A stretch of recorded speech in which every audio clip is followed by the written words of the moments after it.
प्रसंग चल रहा है।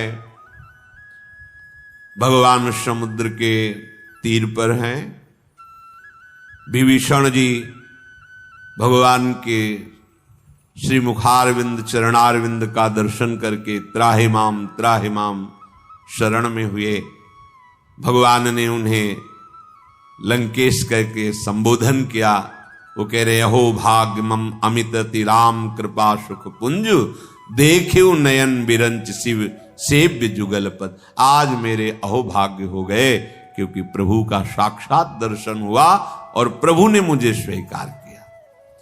भगवान कहते हैं कि विभीषण जी, मेरा एक स्वभाव है, उसे बड़े बड़े महापुरुष जन जानते हैं, भगवान शंकर जानते हैं, कागभूषण जी जानते हैं, जगदम्बा जानती हैं, बड़े बड़े जो महान ज्ञानी जन हैं मेरे स्वभाव को जानते हैं। मेरा स्वभाव है कि कोई पूरा विश्व द्रोह करने वाला हो, चराचर जगत का अपराध करने वाला हो, वो मेरी शरण में भयभीत होकर आ जाए तो मैं उसे त्यागता नहीं हूं।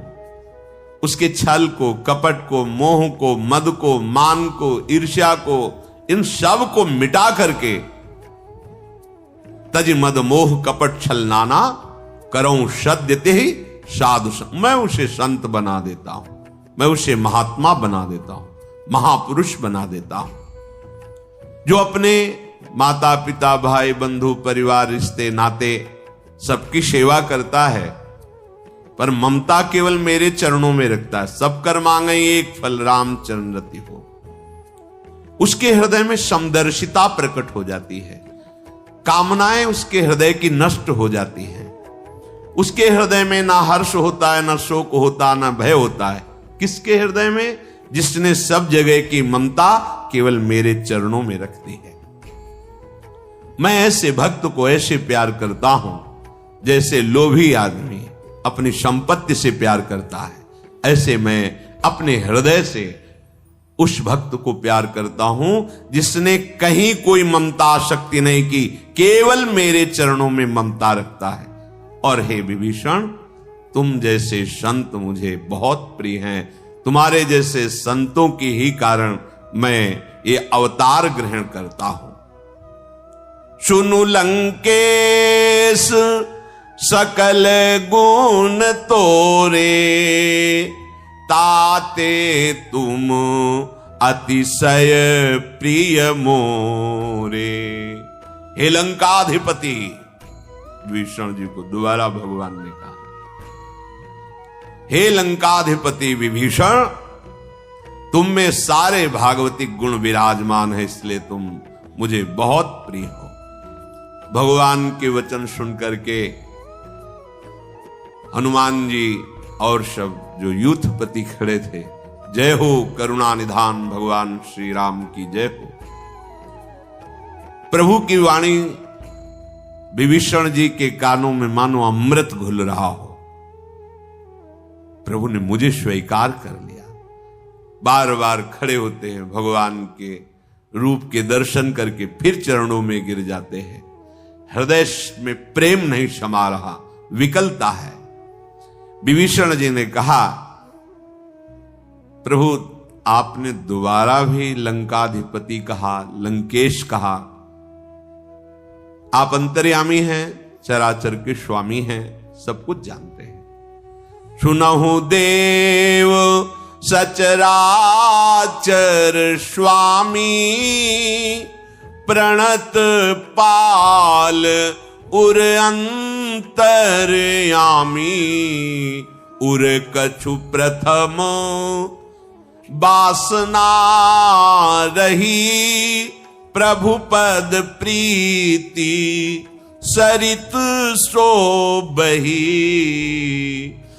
अब कृपालु निज भगति पावनी, देहु सदा शिव मन भावनी। एवं मस्तु कही प्रभु रणधीरा, मांगा तुरत सिंधु कर नीरा। प्रभु आप जो ये लंकेश कहते हैं, वो आप चराचर जगत के स्वामी अंतर्यामी हैं। थी वासना हृदय में, स्वीकार किया। उर कछु प्रथम वासना रही। ये बहुत सावधानी का विषय है। हमारे प्रभु ऐसे स्वभाव वाले हैं। यदि आप कोई वासना लेकर इस मार्ग में चलेंगे तो सबसे पहले आपको उस वासना का सानिध्य मिलेगा। भक्तमाल जी में एक चरित्र आता है कि एक भक्त बाल्यावस्था से भजन कर रहे थे। वो जब यौवन अवस्था को प्राप्त हुई तो एक बगीचे में आसन जमाए हुए थे, भ्रमण करते थे। वहां देखा राजा है, राजा के साथ बहुत सी नौ युवतियां, सब सेवा सत्कार, खान पान वैभव, सब दास दासियां। उनके मन में लगा कि बचपन से भगवान के मार्ग में देखो कैसा आनंद लूट रहा है। बस यही समझना है, ये बुद्धि कभी भी धोखे में डाल सकती है। कैसा देखो सब इनकी आज्ञा का पालन कर रहे हैं, नौ युवतियां सेवा में, भोग सामग्रियां उत्तम से उत्तम, सुख तो है ही। बस ये सबसे घातक बात है कि हमारा अंतःकरण ये स्वीकार कर ले कि इस भोगों में सुख है, मारा गया साधक। अब वर्तमान में तो विरक्त भेष है, साधन भजन तो हुआ ही, पर अब विक्षेप पड़ने लगा कि है ना सुख इसमें, ऐसा दिखाता है मन। जो कितने आनंदित है ना, कार से पूरा परिवार चल रहा है, उतरे लड़का बच्चा पत्नी, अब वो पता नहीं कई दिन भोजन मिले ना। जो वैराग्य का पहले जीवन होता तो एक जगह रुकना नहीं है, किसी नदी का किनारा या गांव में कभी रुकना नहीं है, गुरुजनों के आदेश होते थे। यौवन अवस्था है, किसी के घर दरवाजे पे नहीं रुकना, किसी मंदिर या वृक्ष के नीचे। ऐसे तो जो सन्यास मार्ग बड़ा कठिन मार्ग है, उसमें वो विरक्त भेष, पर मन में वो वासना की राजा और ये राज सुख है ना। तो जब शरीर छूटा तो अगला जन्म जो उनको मिला, जो कोल्हल्य जी का चरित्र है, उसमें वो राजा के ही मित्र बने और ऐसे बने कि वो मित्र बिल्कुल जैसे राजा का वैभव ऐसे उसका वैभव, वही खान पान भोग सब सामग्री भगवान ने दी। पर कृपा बड़ा भाई महाभागवत, ये देखो कृपा, विषय दिया पर संग दिया महाभागवत। न एक बार भी रामकृष्ण हरि नहीं बोलना उसको। देखो कहां भजनानंदी महात्मा और वासना ने कहां फंसा दिया, पर भगवान साथ में संरक्षक दे दिए। बड़े भाई ने कहा कि तुम अच्छे गीत गा लेते हो लेकिन संसारिक गाते हो, ये सब सुख भोग जिसमें तुम लगे हो समय नष्ट होता, कभी तो बात हमारी मान लो। वो अपने बड़े भाई को भगवान की तरह मानते थे, ये जानते थे हृदय में कि मैं बहुत गलत आचरण करता हूं, पर भगवान की ऐसी कृपा है, मेरा भाई महान भक्त है, तो आदर भगवान की तरह उनका। चलो हमारे साथ द्वारिकाधीश के दर्शन के लिए। कई बार आप लोगों ने सुना, जब वहां गए तो बोले ठाकुर के सामने उनको लीलाओं का गान करना, कोई पद सुनाओ। तो बड़े सकुचे कि हम तो रजोगुणी गीत गाने वाले, कहां प्रभु के। बोले नहीं सुनाओ ना, तो ब्रज लीला संबंधी पद सुनाए। जीव सुनाए तो द्वारिकाधीश बोल पड़े वाह वाह वाह, प्रभु बोल पड़े। और अपने निजी सेवक को माला प्रसाद, वो पीछे जो खड़े हैं उनको जाके दे जा।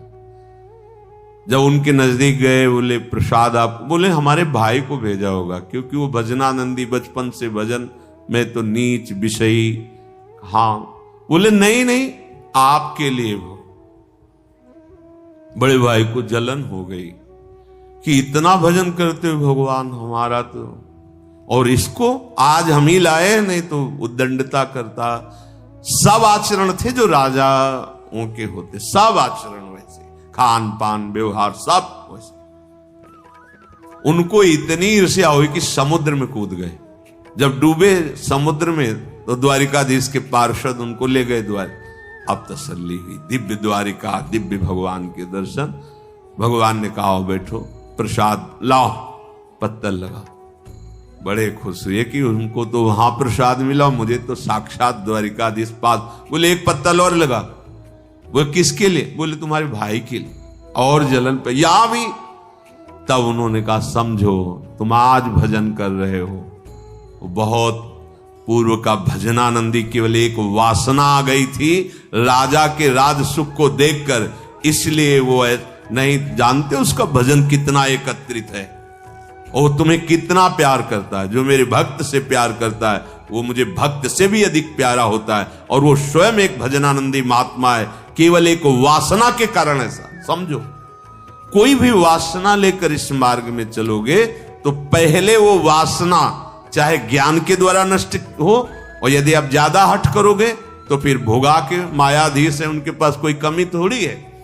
तो विभीषण जी स्वीकार कर रहे हैं, कह रहे हैं कि प्रभु उर कछु प्रथम वासना रही। फिर प्रभु वासना ऐसी, लात मारा है इसी सिंहासन पर बैठूंगा तेरा नाश करवा के, थी। लेकिन प्रभु जब से आपका दर्शन हुआ अब कोई ऐसी आकांक्षा नहीं। भगवान करुणा करके विभीषण जी के दर बोले, प्रभु भगवान शिव के जो मन को सदैव आह्लादित करती है आपकी प्रेम लक्षणा भक्ति, वो मुझे प्रदान कर। भगवान ने कहा एवं मस्तु, ये तो मिलेगी ही, पर लंकाधिपति का तिलक भी हम ही करेंगे। लाओ समुद्र का जल लाओ।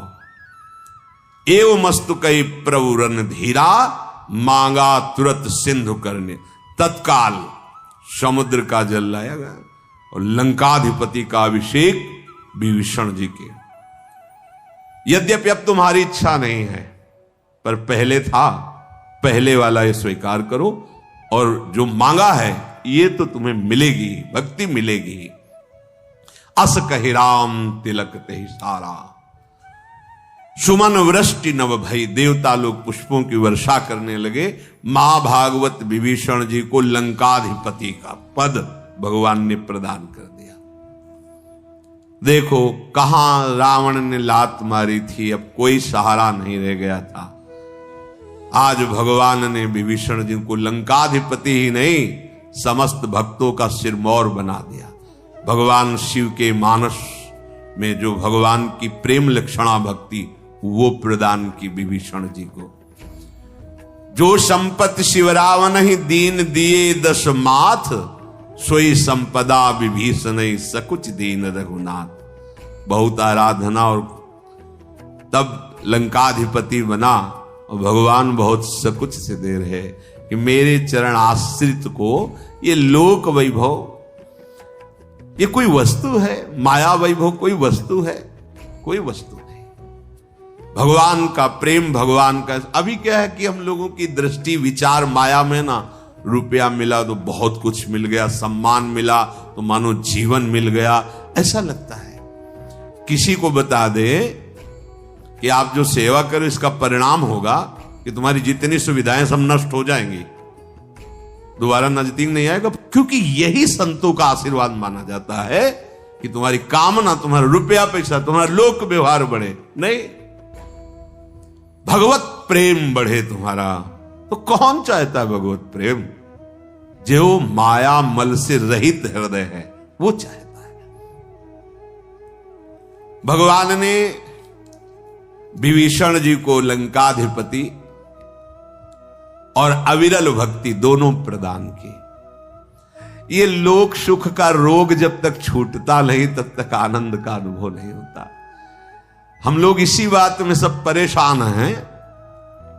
कहीं कोई बता दे, चाहे 50,000 किलोमीटर जाना पड़े, बस वो ऐसा आशीर्वाद दे दे, ऐसा जंतुर बांध दे, ऐसा हवन करा दे, ऐसा कुछ खिला पिला दे, बस हमारी कामना जो है वो पूर्ण हो जाए। हम कहते कुछ नहीं करना पड़ेगा। प्रणत कामदम पद्मजार्चितम। देखो संपत्ति भी दी और विरल भक्ति भी दी।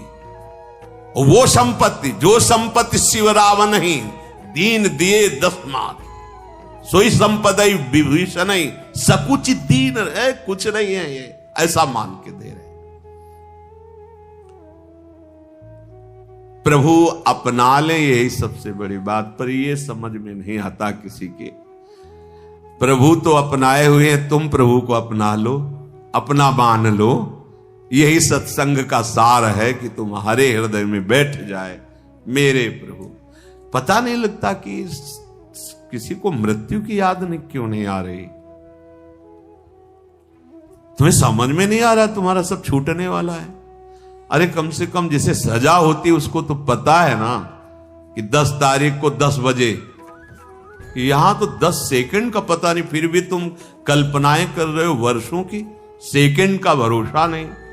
पर यही है माया जो विस्मृति के गर्त में डालकर भगवान से विमुख किए हुए है। सबके हृदय में बसने वाले प्रभु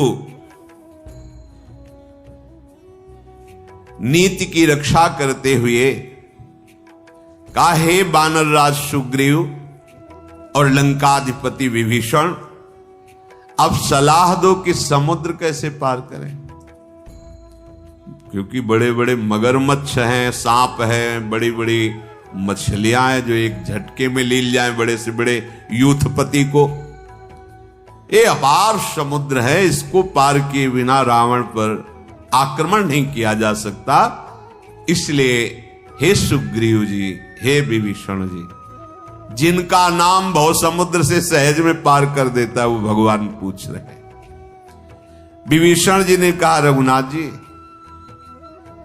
हमें यह पता है कि अगर एक बाण संधान करें तो करोड़ों ऐसे समुद्र सूख जाएंगे संधान करने मात्र से।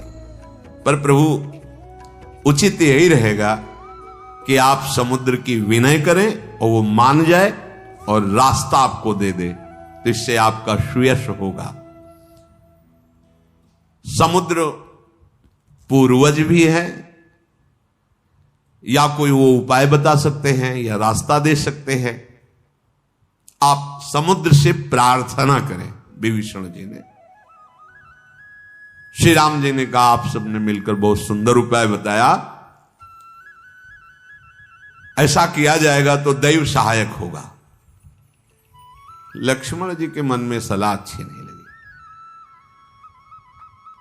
प्रभु के वचन सुनकर उनके हृदय में थोड़ा सा दुख हुआ और कहा, प्रभु आपके श्रीमुख से दैव शब्द सुनकर के अच्छा नहीं लगा। विनय करेंगे, प्रसन्न होंगे, दैव फिर कोई मार्ग बनेगा। नाथ दैव कर कवन भरोसा, शोषी सिंधु करी कर रोषा। अभी मन में थोड़ा अग्नि बाण संधान करो। अभी क्या प्रभु कादर मन कहूं एक अधारा, दैव दैव आलसी पुकारा। प्रभु जो ये तो आलसी प्रवृत्ति हे दैव है, तुरंत अग्निबाण संधान करो, प्रार्थना की जरूरत नहीं। भगवान शेष हैं, को लगता है कि हमारे प्रभु आंख मूंद के बैठ के हाथ जोड़े समुद्र से प्रार्थना करें। भगवान हंसे और कहने लगे, ऐसा ही करेंगे, पर मन में धैर्य धारण करो। पहली बात तो जो विभीषण जी ने कही वो हम करेंगे। प्रणाम किया समुद्र को, किनारे पर कुशासन बिछाया और बैठ गए। जब विभीषण जी प्रभु के पास आ रहे थे तो रावण ने उनके पीछे अपने सीआईडी भेजे, गुप्तचर। क्या होता है, राम स्वीकार करते हैं या तिरस्कार कर देते, क्या होता है, गुप्त रूप से जाओ और देखो ऐसा रूप धारण करना कि उनमें मिल जाओ, कोई जान न पावे। तो उन्होंने बानर का रूप धारण किया था माया से और सब बानरों में मिल गए थे। जब देखा कि विभीषण जी को भगवान श्री राम लंकाधिपति कहा और इतना प्यार दिया, उनको रहा नहीं गया और वो जोर जोर से बोला। ऐसा स्वभाव तो मैंने कहीं नहीं देखा, कितना शरणागत पर प्यार। वाह, प्रभु श्री राम कितना अपने शरणागत पर दुलार करते हैं। अहो भाग्य मेरे जो मुझे इस भेजा गया और मैं ये देख पाया, जो वानर युद्धपति थे भेजा गया और मैं ये देख पाया, मतलब ये हमारी सेना के नहीं है। वानरों ने तत्काल उनको पकड़ा, कौन हो, असली रूप में आओ, क्योंकि तुम्हारी भाषा बता रही तुम हमारे परिकर के नहीं हो। प्रभु के स्वभाव की जय जयकार करना तो ठीक, पर मुझे भेजा गया और मुझे ये दर्शन मिला, ये सौभाग्य, कहां से आए हो, कौन हो। अब जल्दी थोड़ी कोई अपनी भेद बता देता है, तो वे अपना स्वभाव शुरू किया, पूंछ से बांध के थप्पड़ और लात पिटाई। वो चीखने लगे, मारो मत, मैं रावण का गुप्तचर हूं। जब विभीषण जी वहां से चले थे तो मुझे भेजा गया था, तो मैं वानर रूप से ये सब देखकर रहा नहीं गया कि प्रभु का कैसा करुणामय स्वभाव। बांधा, उनको सुग्रीव जी के पास ले गए। ये गुप्तचर हैं रावण के। सुग्रीव जी ने कहा, जान से तो मत मारो, गुप्तचर हैं, पर अंग भंग कर दो इनके। सुग्रीव के वचन सुनकर के पूरी वानर सेना में घुमाया और पिटाई शुरू की। वो बहुत प्रकार से दैन्यता पूर्वक कहते, मुझे छोड़ दो, पर कोई नहीं सुन रहा। तो उनका, तुम सबको श्री राम की कसम अगर एक थप्पड़ मारो हमें। अब सब रुक गए, वो समझ गए थे कि एक ही उपाय रह गया। उन्होंने कहा, जो हमार हर नासा काना ते कौशलाधीश का सूप न खा। बोले यहां ज्यादातर जो है नाराजगी जब होती है तो नाक ही कान काट दिए जाते हैं, तो इसलिए उन्होंने कहा हमारे को अब मारो मत, तो हमारे नाक कान मत काट लेना, तुम्हें भगवान राम की कसम है अगर कोई। बिल्कुल सब रुक गए। लक्ष्मण जी ने जब देखा कि इनको पता है कि राम नाम उच्चारण करने से, राम की कसम से हम बच जाएंगे, तो नजदीक गए, उनको बंधन मुक्त किया और बड़ा दुलार किया लक्ष्मण जी ने कि मेरे प्रभु का आश्रय और मेरे प्रभु का नाम तुमने उच्चारण करके बचने का भाव किया, छोड़ दो।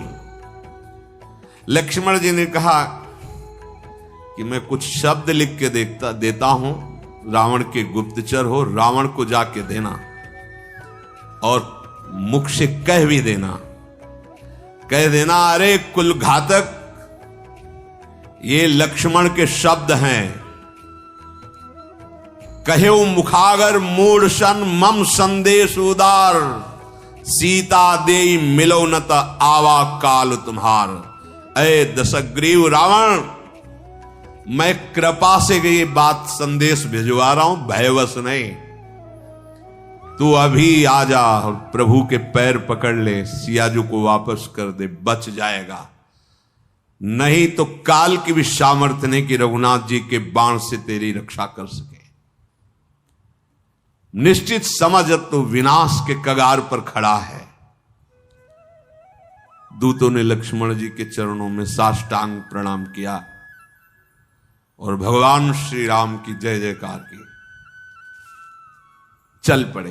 रास्ते में वो भगवान के रूप और स्वभाव की चर्चा परस्पर कर रहे थे। लंका में आए, रावण के चरणों में प्रणाम किया। रावण ने हंसकर कहा, बहुत मुंह लटकाए हुए हो, क्या हुआ? हंसकर कहा, क्यों अपनी कुशल नहीं बता रहा? तो उसने बताया कि कुशल ना हमारी है और ना तुम्हारी है महाराज। विभीषण जी को जाते ही राम जी ने लंकाधिपति बना दिया है और कोई भी बानर एक ऐसा सेना में नहीं जो अकेले तुम्हें जीत ना सके। ये मैंने देखा है वहां जाकर के। पिसोगे, सब पिसोगे। जैसे गेहूं के साथ घुन पिसता है, ऐसे तुम्हारे साथ पूरी लंका नष्ट होगी। भालू वानरों की सेना का तो ऐसा हाल है कि काल मिल जाए तो उसको भी खा जाए, इतने रोष में है। ये तो कहो समुद्र बीच में आ गया इसलिए आप हंस रहे हो। अगर समुद्र बीच में ना आया होता तो अब तक जो हाल होता वो आप देख लेते। अरे रावण ने कहा यही बात तो मैं भी कह रहा हूं कि अगर समुद्र बीच में ना होता तो राक्षस अब तक कलेवा कर लिए होते उन वीर बानर और भालुओं का। मनाओ के बीच में समुद्र है तो वो जिंदा है, और तुम जिन तपस्वियों की बात करते हो ना, वो मेरे भय से भयभीत है। रावण को कभी भी ऐसा महसूस नहीं हुआ कि उसे भय लग रहा हो। भगवान का पार्षद है, केवल स्वांग कर रहा वैर का। क्या हुआ? मेरा महान प्रताप वहां प्रकट नहीं है रामादल में, सब भयभीत नहीं मेरे बल से। तू बता क्यों नहीं रहा है? दूत ने कहा, नाथ जैसे कृपा करके पूछ रहे हो वैसे क्रोध छोड़कर मेरी बात सुनना। जब आपका छोटा भाई श्री राम जी से मिला, राम जी ने पहुंचते ही लंकाधिपति बना दिया, और धीरे से हमारा भेद खुला कि मैं रावण का गुप्तचर हूं, तो महाराज इतनी पिटाई हुई कि पूरा शरीर दर्द कर रहा है। वो तो कहो राम जी की शपथ दिला दी, ले शूर्पणखा की जैसी हमारी हालत हो जाती, हमारे भी नाक कान काट लिए जाते। श्रवण नासिका काटे लागे, राम शपथ दीन्हे हम त्यागे। और नाथ आप पूछ रहे हो कि यूथपति कौन कौन, सेना कैसी, तो हमारे तो दो ही लोग हैं, दो ही मुख हैं। अगर करोड़ों मुख वाला कोई हो और सेना का वर्णन करना चाहे तो वर्णन नहीं कर, इतनी सेना है महाराज। एक से एक भयंकर विशाल बल वाले रीछ और बानर हैं। जिसने नगर में आके जलाया था ना, और आपके पुत्र अक्षय कुमार को मारा था, वो सब बानरों में आप ऐसा समझ लीजिए थोड़ा कम ही है। दूतों ने बताया, जेहि पुर दहेऊ हतेऊ सुत तोरा, सकल कपिनु महा तेहि बलु थोरा। अमित नाम भट कठिन कराला, अमित नाग बल विपुल विशाला। दुविध मयंद नील नल अंगद गद विकटासी, दधि मुख के हरि निसठ सठ, जामवंत बल राशि। ये कपि सब सुग्रीव समाना, इन सम कोटिन गनई को नाना। राम कृपा अतुलित बल तिन्हि, तृण समान त्रय लोक ही गनहि। असमय सुना श्रवण 10 कंधर, पद्म 18 जूथप बंदर। नाथ कटक महा सो कपि नाही, जो न तुम्हें जीते रन माही। परम क्रोध मीजहि सब हाथा, आयसु पैन देहि रघुनाथा। नाथ आपने पूछा कि सेना, प्रभु जिसने नगर को जलाया और आपके पुत्र को मारा, हमने ऐसा अनुभव किया कि सब बानरों में वो कम बल वाला है, मतलब इनसे भी एक से एक असंख्य नाम वाले, असंख्य संख्या में कठोर भयंकर स्वभाव वाले, असंख्य हाथियों का बल एक एक यूथपतियों में। कैसे वर्णन करें महाराज, कुछ नाम याद कर लिए। द्विविध मयंद नील नल अंगद गद विकटास, दधिमुख के हरि निसठ सठ जाम्बान। ये सब महाबल राशि यूथपति हैं, और इनमें सब में सुग्रीव जैसा बल है। एक दो नहीं महाराज, करोड़ों ऐसे यूथपति हैं। श्री राम की कृपा से अतुलनीय बलशाली है। इस समय उनमें ऐसा बल बढ़ा है कि त्रिभुवन को तिनका समझ रहे, बस आदेश की जरूरत है। मैंने ऐसा सुना है वहां कि 18 पद्म तो सेनापति हैं बानरों के, लाख करोड़ अरब खरब ऐसे, तो पद्म संख्या जो होती है उसमें पद्म 18 जूथप बंदर, जूथप मन सेनापति, 18 पद्म सेनापति हैं। सेना कितनी महाराज, इसकी तो गणना नहीं। और महाराज हर सेना का जो शूरवीर योद्धा है, सेनापति की तो बात जाने दो, वो हाथ मसल रहे कि बस आदेश करो रावण की अभी खोपड़ी मीस दे जाके। महाराज रघुनाथ जी आज्ञा नहीं दे रहे हैं। कितने तो ऐसे कह रहे हैं प्रभु से कि आप आज्ञा करो, हम समुद्र को पी जाएंगे, रास्ता मांगने की जरूरत नहीं है, मछली और मगरमच्छ इन सबको खा जाएंगे। कितने ऐसा करें, आप आदेश करो, इतने पर्वत तोप देंगे कि समुद्र में मार्ग बन जाएगा। मर्द गर्द मिलवही 10 सीसा, ऐसे वचन कहा। सब कह रहे हैं बस आदेश करो, मिट्टी में मिला देंगे 10 कंधर रावण को। महाराज उनकी गर्जना, उनकी तर्जना, ये ऐसा लग रहा है कि प्रभु आदेश कर दे तो लंका को लील जाएंगे। ऐसे ऐसे महान युद्धपति है। सब बानर भालू वैसे ही सूरवीर हैं, पर राम की उन पर कृपा है, इसलिए वो संग्राम में एक बानर करोड़ों काल को जीत सकता है। ये इसमें कोई बड़ी बात नहीं है। ताको कछ प्रभु अगम नहीं, जाको तुम अनुकूल। बहुत बड़ी बात ये समझ में आई कि जिसे प्रभु की कृपा प्राप्त हो गई, ताको कछ प्रभु अगम नहीं। बोले रूई बड़वा नल को जला देगी, बड़ा आश्चर्य, मतलब बड़ा आश्चर्य। तो भगवान की कृपा सर्वाश्चर्य। दूत कह रहे हैं रावण के, मानो जैसे राम के पक्ष से बोल रहे हो, महाराज एक बानर में इतनी सामर्थ्य, करोड़ों काल को परास्त कर सकता है, क्योंकि उस पर राम कृपा है। यही भगवान की कृपा का जिसे परिचय हो जाता है, निहाल हो जाता है। और महाराज ये तो हमने सेना की बात की, अब प्रभु की बात। श्री राम ने कहा प्रभु, वो भूल गया कि हम किनकी बात किनके लिए कर रहे हैं। अपने राजा से प्रभु की बात, श्री राम जी की बात कि और अब ये तो उनकी सेना की बात है, मानो ये रामदूत बन के आया हो।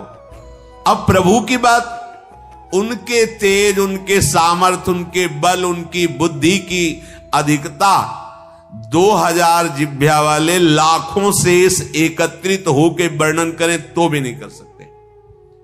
महाराज एक बाण में समस्त समुद्र को सोखने की सामर्थ्य वाले हैं। पर उन्होंने आपके भाई से उपाय पूछा तो उन्होंने बताया कि विनय करो। तो इस समय वो विनय कर रहे हैं समुद्र की। आपके भाई की सलाह से वो समुद्र से राह मांग रहे हैं। रावण खूब ताली बजा के हंसा, अच्छा सलाहकार डरपोक विभीषण, और जिनकी तुम बात कर रहे हो वो तपस्वी हाथ जोड़ के समुद्र से रास्ता मांग रहे हैं। हाँ, बहुत सूरवीर हैं। इतनी बातें सुनो, उसे और कुछ याद नहीं रहा। बड़ा विचित्र स्वभाव इसका भी। डरपोक विभीषण के वचनों का प्रमाण मानने वाले तपस्वियों की तू बात करता है। अरे मूर्ख, झूठी बड़ाई मत कर, मैंने तेरी बात से ही शत्रु की थाह पा ली है। समुद्र से हाथ जोड़ के रास्ता मांग, कहीं जड़ समुद्र से रास्ता मांगा जाता है। अरे जिसका सलाहकार भाई विभीषण डरपोक, निष्कासित लंका से, उसको विजय मिलेगी, विभूति मिलेगी। और खूब ठहाका मार के रावण हंसा।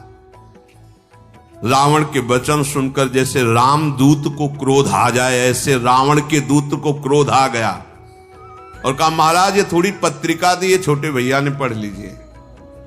अब जो ही लखनलाल की दी हुई पत्रिका बाची, बाएं हाथ से ली रावण। दुश्मन की चिट्ठी बाएं हाथ से ली जाती है और मित्र की दाएं हाथ से।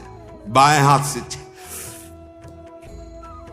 पत्रिका में लिखा था, है मूर्ख रावण, बातों से मन को रिझा करके अपने कुल का सर्वनाश मत कर।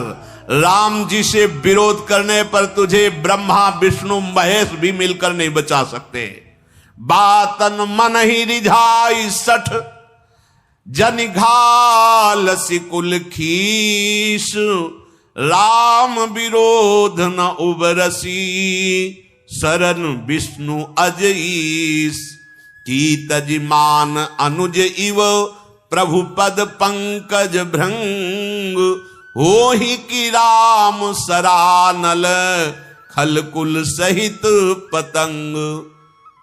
पत्री में लिखा था, अरे मूर्ख रावण, केवल बातों से मन को रिझा मत, अपने कुल का सर्वनाश मत कर। राम जी से विरोध करने पर तुझे ब्रह्मा विष्णु महेश भी नहीं बचा सकते। एक उपाय रह गया है, अभिमान छोड़ और अपने भाई विभीषण की तरह मेरे प्रभु श्री राम की शरण में आ जा। अरे दुष्ट, नहीं तो राम जी के बाण रूपी अग्नि में समस्त निशाचर पतिंगे की तरह भस्म हो जाएंगे। पसीना आ गया रावण के। अभी हंस रहा था, जब पत्रिका पढ़ी लखन लाल की, पसीना आ गया। परंतु सभा के सामने भय प्रस्तुत हो जाए, हंसते हुए बनावटी हंसी करते हुए कहा, ये छोटा तपस्वी समझता है हाथ से आकाश को पकड़ लेंगे, तब मैं आकाश की तरह विशाल हूं। ये छोटा तपस्वी लक्ष्मण केवल वाग विलास की डींग हाँकता है। ऐ दूत, तू जिनकी बात कर रहा है मेरे सामने कुछ नहीं है। दूत ने कहा, नाथ अब मैं अपनी तरफ से कुछ कह रहा हूं। मेरी प्रार्थना मान लो, आप हमारे स्वामी हो, ये अभिमान का स्वभाव छोड़ दो। आप ये जितनी बातें लक्ष्मण जी ने लिखी हो, जितनी बातें मैंने कही, मैं सत्य को साक्षी करके कहता हूं ऐसा ही होगा। यदि आप नहीं माने, क्रोध छोड़िए, मेरे वचन मान लीजिए और श्री राम जी की शरण चले जाइए, वैर त्याग दीजिए। रावण दूत बोल रहा है रावण को। यद्यपि आपने बड़ा अपराध किया है, पर मैंने देखा है प्रभु का स्वभाव बहुत कोमल स्वभाव के है, समस्त लोगों के स्वामी हैं। जो ही आप शरण में जाओगे वो आपको हृदय से लगा लेंगे उठा के, सारे अपराध माफ कर देंगे। जानकी जी रघुनाथ जी को समर्पित कर दीजिए। प्रभु, मैं आपका निजी सेवक हूं, इसलिए मेरी बात मान लीजिए। जो ही कहा कि विभीषण जी ने भी यही कहा था कि मैं छोटा भाई हूं, मेरा दुलार रख लीजिए। जानकी जो ये बात उसको पसंद, जे भी कहा जानकी जी को वापस कर दीजिए, मैं आपका निजी अंग सेवक हूं। भरी सभा में उसने चरण प्रहार की, तत्काल लात मार के गिरा। जानकी के वापस की बात, मानो मेरे परम कल्याण की बात तू बिगाड़ रहा है। नहीं,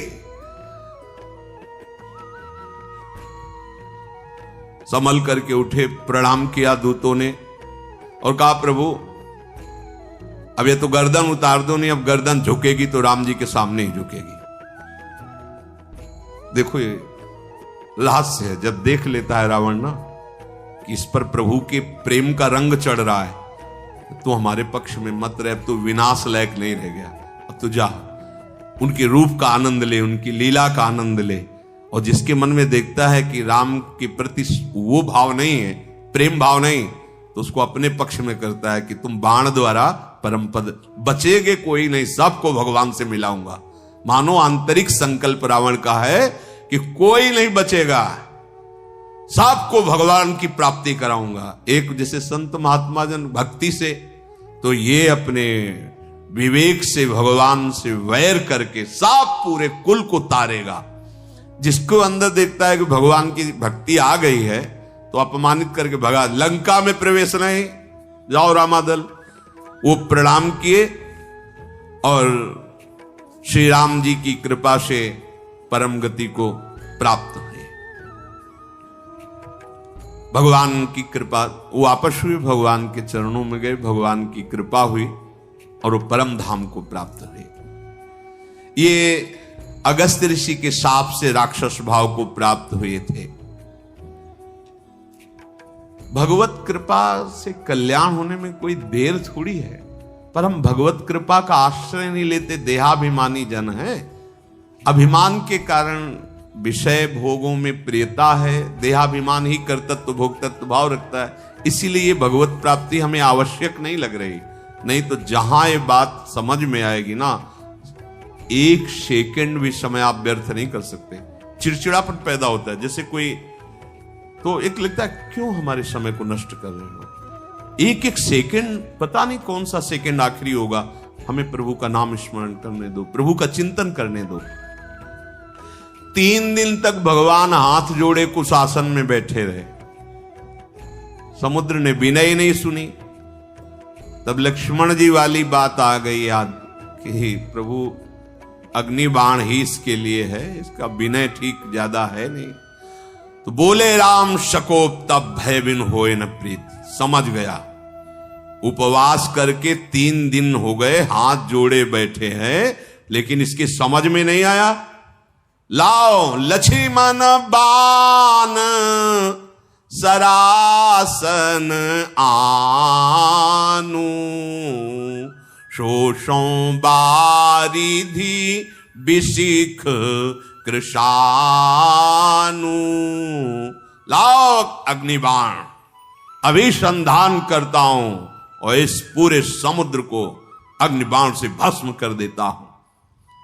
ये मूर्ख विनय नहीं मान रहा, ये कुटिल स्वभाव वाला है, ये नहीं समझेगा। अग्निबाण लाओ, क्योंकि नीति कहती सठ सन विनय, कुटिल सन प्रीति, सहज कृपन सन सुंदर नीति, ममता रत सन ज्ञान कहानी, अति लोभी सन बिरति बखानी, क्रोधी सम कामी हरि कथा, ऊसर बीज बये फल जथा। कुटिल कपटी के साथ प्रीति करने वाला कभी सुखी नहीं होता। कंजूस आदमी को उदारता का चाहे जितना उपदेश करो, वो दान पुण्य करने वाला नहीं। कंजूस आदमी, अगर किसी कंजूस से उदारता का उपदेश करो और ममता में फंसे हुए को ब्रह्म ज्ञान की चर्चा सुनाओ, और लोभी को वैराग्य की बात बताओ, और क्रोधी को शांति की बात बताओ, और कामी को भगवान की दिव्य लीलाओं की चर्चा, ये सब ऐसे ही बेकार हो जाता है जैसे ऊसर में बीज बोने से। अस कही रघुपति चाप चढ़ावा। लक्ष्मण जी प्रसन्न हुए, हाँ ठीक है प्रभु, यही उपाय ठीक है। संधान्यो प्रभु विशिख कराला, उठी उदज उर अंतर ज्वाला, मकर उरग झख गन अकुलाने, जरत जंत जल निधि जब जाने, तो कनक थार भरी मणि गन नाना, आयो विप्र रूप आयो। आ गए महाराज समुद्र जी।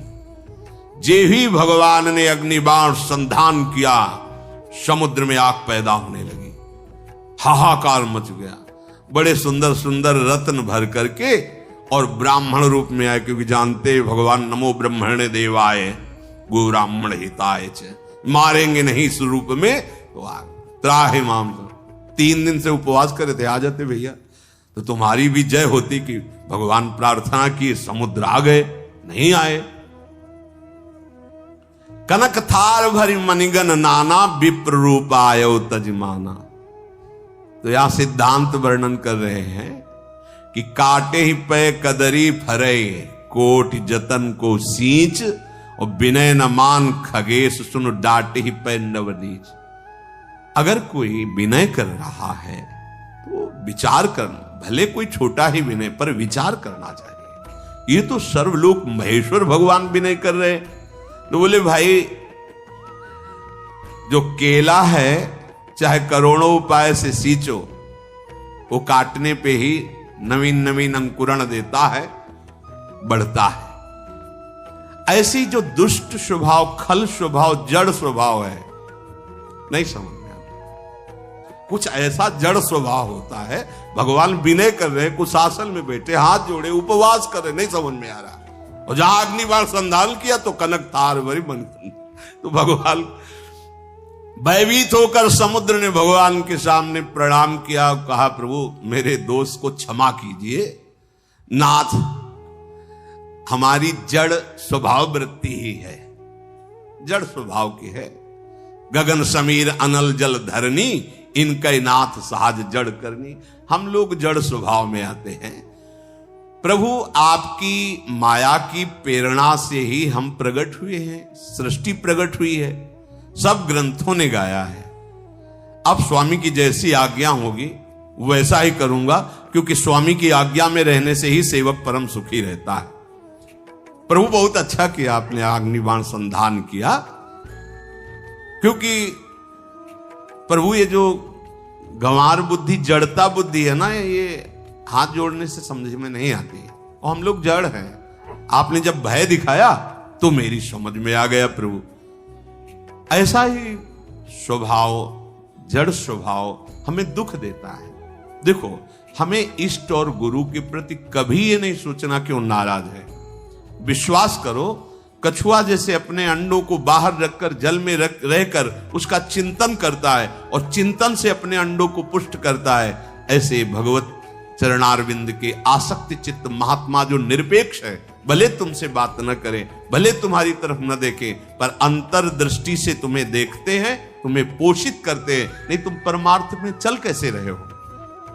गुरु तत्व है, वो तुम्हारे हृदय में भी बैठा हुआ है, अनंत दुलार लिए हुए हैं। आप बोलो, ईमानदारी से हृदय में देखो, कौन सी साधना की जहां आज जिस स्थिति में हो, इस स्थिति लायक हो क्या? अपने लोग सोचो। जिस कृपा ने मुझे यहां तक पहुंचाया है, मुझे ये कभी नहीं सोचना। हां, अगर आपसे कोई गलती अंदर होगी तो आपको ऐसा चुभेगा, ऐसा लगेगा कि हमसे नाराज हैं, प्रभु नाराज हैं, प्रियाजू नाराज है। कोई गलती अगर आप करोगे तो इष्ट और गुरु ही तो आपके हैं ना, तो वहीं से आपको कटुता समझ में आएगी जहां मृदुता है। और अगर आप ठीक चल रहे हो तो उनकी कटुता में भी आपको हंसी आएगी और दुलार आएगा कि कितना प्यार मुझे करते। भले वो कह रहे हो नहीं देखूंगा, फिर भी उसे आनंद आएगा। हम समझ रहे हैं, आप देख रहे हो ना, आपको हमारा चिंतन है ना कि तुम्हारी तरफ नहीं देखूंगा, पर आपका चिंतन है ना, आप समझ रहे, बाहर से नहीं देख रहे हो लेकिन अंदर से हर क्षण देख रहे हो। प्रभु, वैसे आपका प्रताप तो ऐसा है, आप चाहे तो मैं अभी सूख जाऊं। समुद्र ने कहा, सेना पार उतर जाएगी, पर नाथ मेरी मर्यादा नहीं रहेगी और मेरी मर्यादा आपकी ही बनाई हुई है। प्रभु, आपकी आज्ञा अपेल है, अर्थात कोई आपकी आज्ञा का उल्लंघन नहीं कर सकता। वेद, शास्त्र, पुराण, संत, महात्मा, ऋषि, ऐसा आप जो आज्ञा करें। समुद्र के अत्यंत विनीत वचन सुनकर भगवान श्री राम मुस्कुराकर कहा, तात आप ही बता दो कि ये वानर सेना कैसे उस पार पहुंचे। समुद्र ने कहा, नाथ आपकी सेना में 2 यूथपति हैं, नील और नल। इन्होंने लड़कपन में ऋषि से आशीर्वाद प्राप्त किया था, ये भारी से भारी पहाड़ का स्पर्श कर ले और समुद्र में डाल दिया जाएगा तो डूबेगा नहीं वो। तो प्रभु, आपके प्रताप से, इनके स्पर्श से बड़े बड़े पर्वत तैरने लगेंगे। प्रभु, मुझे लगता है अगर ऐसा उपाय किया जाए कि पुल बंध जाए तो आपका यश होगा, मेरी मर्यादा बनी रहेगी। नाथ, आप तीनों लोकों में परम मंगल करने के लिए मेरे पर पुल बांध दीजिए। नल नील जिस पर्वत का स्पर्श करेंगे वो तैरेगा, वस्तुतः उसमें तो प्रताप आपका ही होगा। भगवान ने कहा, ये तो बात हो गई, अब ये जो अग्निबाण संधान किया है, मेरा अमोघ बाण एक बार अगर चढ़ गया तो बिना लक्ष्य भेद किए वापस, लक्ष्य थे तुम तो आ गए शरणागत, तो मेरा प्रण है शरणागत की रक्षा करना। अब ये बाण कहां? तो बोले, उत्तर तट पर बहुत से पापाचरण करने वाले दुष्ट मनुष्य रहते हैं। हे प्रभु, ये सदैव धर्म विहीन आचरण, पापाचरण करना, लोगों को बड़ी पीड़ा पहुंचाना, तो नाथ अगर आप उचित समझो तो अग्निबाण का उधर संधान कर दो। श्री राम जी का भारी बल और पौरुष देखकर समुद्र बड़ा सुखी हुआ। उन दुष्टों का भगवान ने अग्निबाण से परम उद्धार किया। समुद्र ने पुनः साष्टांग प्रणाम किया, चला गया। रघुनाथ जी ने समुद्र की सलाह मानी। भगवान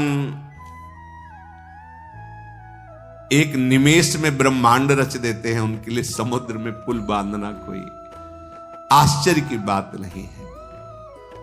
मंत्रियों को बुलाया और कहा, भाई विलंब न कीजिए, पुल की तैयारी कीजिए। अगाध अथाह 400 कोष, 100 योजन 400 कोष का समुद्र। जाम्बवान ने कहा हाथ जोड़कर, हे सूर्य कुल की ध्वजा स्वरूप श्री राम जी, ये सेतु तो बाहरी होगा, पर जिससे भव समुद्र पार किया जाता है वो सेतु तो आपका नाम है। आहा, सुनो भानुकुल केतु, जामवंत कर जोरी के, नाथ नाम तव सेतु, नर चढ़ी भव सागर तरे। बाहरी समुद्र के लिए तो ये विधान हो गया, पर प्रभु भव समुद्र में कोई पुल नहीं है, इसमें पार करने का एक ही उपाय भगवन नाम। देखो बात आई, सार बात भगवन नाम। जितना नाम जप करोगे उतने ही दुख से ऊपर उठते जाओगे। मान लो, विश्वास मान लो, एक ऐसी आनंद दशा होती है हृदय की। देखो एक बार हमको किसी ने बताया था कि एक कोई गैस होती है, वो अगर खुल जाए तो लोग हंसते ही रहते हैं। ओ है, हाँ, जो हम तो कह नहीं पाए कि फ्लैपिंग क्या ऐसे गैस है, लाफिंग, हमने समझा फ्लैपिंग वो हंसी वाली। एक गैस में इतनी ताकत है कि कोई कितना भी डिप्रेशन में वो हंसता ही रहेगा। गैस में, भगवान के नाम में इतनी ताकत नहीं कि हर दुख मिटा के तुम्हें आनंद में रहे। सोचो, प्रकृति की एक गैस है, प्रकृति की एक औषधि है जो बेहोश करके अंग काट दे तो भी पता ना चले। भगवान के नाम में, धन्वंतरी जी ने कहा, सब औषधियों का शोध करने पर पता चला भगवान नाम में जितनी रोग निवारण, दुख निवृत्ति, शोक निवृत्ति सामर्थ्य उतनी किसी औषधि में नहीं। धन्वंतरी जी के वचन। जामवंत जी कह रहे हैं ये तो बाहरी समुद्र पर पुल आपके प्रताप से बनी जाएगा, पर भव समुद्र से पार होने का एकमात्र उपाय है भगवन नाम। अपनी जिह्वा से निरंतर हम जैसे भी हैं अपने प्रभु के हैं। ये भाव बहुत मंगलमय है। हमारे प्रभु को ऐसा हो तभी स्वीकार होगा, ऐसा नहीं है। कैसा भी हो, कोई भी हो, बस शरण में हो जाए और नाम जप करने लगे। खुद आप देख लेना, हमारी प्रार्थना मान लीजिए, कई बार प्रार्थना करते हैं पर थोड़ा रंग चढ़ता है, फिर वो हवा चलती है, ऐसी फिसल जाते हैं। जैसे हम एक बार प्रार्थना की कि 24 घंटे होते हैं, आप एक घड़ी 24 मिनट हमें प्रभु को दे, तो उसमें तर्क होने कि बस में चलते हुए कर ले, कार्य करते। यार तुम 24 घंटे में 24 मिनट एकांत में प्रभु को नहीं दे सकते? अरे चलते फिरते वो ओवर टाइम वाला नाम लेंगे ना, और जमा होगा हमारे पास। 24, एक घड़ी, आधी घड़ी, आधी में पुण्य आधी। अगर हम एकाग्रता पूर्वक जपे तो कैसा रहेगा? 24 घंटे में 24 मिनट मेरे प्रभु के लिए, यद्यपि जीवन प्रभु के लिए, पर जैसे निराश होके, तो निराश होके हम कहते हैं, वैसे तो पूरा जीवन प्रभु के लिए, पर वैसा नहीं कर सकते हो तो समय समर्पित कर दो। पर 24 मिनट तो ऐसी प्रार्थना है। ऐसा कौन सा कार्य तुम्हारा है जो तुम इतने बिजी हो कि 24 मिनट नहीं निकाल सकते प्रभु के लिए? आप देख लो अपने जीवन के समय को कैसे व्यर्थ करते हो, और 24 मिनट के लिए हमसे तर्क करते हो कि वो गाड़ी में चलते हुए जप सकते हैं, वो कार्य कर। इसके लिए तो है ही उपदेश, चलते फिरते, उठते बैठते, खाते पीते, हर समय नाम जप करो, वो तो अहो भाग्य है। लेकिन इस 24 मिनट को तुम कार्य प्रणाली नहीं भाई। जब तुम्हारे लिए कह दिया कि 24 घंटे में सो मेहनत करो, जो भी कार्य, 24 मिनट निकाल के प्रभु के लिए, माला से, बिना माला से, जो नाम प्रिय लगे, राधा राधा राधा। अरे देखो कितना एकांत में तुम्हें आनंद। बोले मन नहीं लगता, मन भागता, भागने दो, तुम बैठ जाओ, तुम बैठ जाओ, वो लग जाएगा एक दिन। तुम नाम पकड़ो। अच्छा ये नाम है, इसमें तो उपांश और मानसिक का भेद नहीं। आप ऐसे को राधा राधा राधा राधा राधा राधा राधा राधा राधा 24 मिनट आप करके देखो, आंख मूंद लो, राधा राधा राधा राधा राधा राधा राधा राधा राधा राधा। अब इसमें मन लगने की बात है, इसमें तुम्हें कोई प्राणवायु का संशोधन करना है? अधिक से अधिक राधा राधा राधा राधा, कृष्ण कृष्ण, जो नाम प्रिय हो आप देख लेना, आप खुद देख लेना, आपको पता नहीं होता। जैसे दो लकड़ियों के घर्षण से अग्नि पैदा हो जाती है, ऐसे जिभ्याग्र और नाम की रगड़न से अमोघ अध्यात्म शक्ति पैदा होती। विश्वास करो, अमोघ शक्ति पैदा। तुम्हारा ज्ञान, तुम्हारा हृदय का अध्यात्म बल जहां जागृत हो गया, कोई भय नहीं, कोई शोक नहीं, है ही नहीं। दूर से रस्सी का सांप मान के भयभीत हो रहे थे, जब तुम्हें दिखाई देगा केवल गोविंद ही गोविंद है, भय नाम की चीज नहीं रह जाएगी। खूब नाम जप करो, जीवन का सार है। श्री राधा वल्लभ लाल की।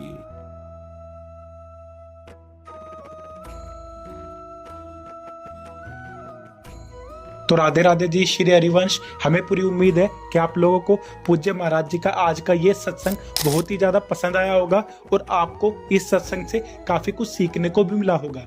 तो आपको इस सत्संग के अलावा और किसी भी विषय के बारे में अगर कुछ भी महाराज जी की वाणी में जानना हो तो आप लोग हमें नीचे कमेंट्स करके जरूर बताइए। हम आने वाली वीडियो में आप लोगों के उस प्रश्न को लेकर महाराज जी का नया सत्संग अपलोड कर देंगे, ताकि आप लोगों को अपने भक्ति मार्ग में बहुत ही ज्यादा आसानी मिले। तब तक के लिए राधे राधे, श्री हरिवंश।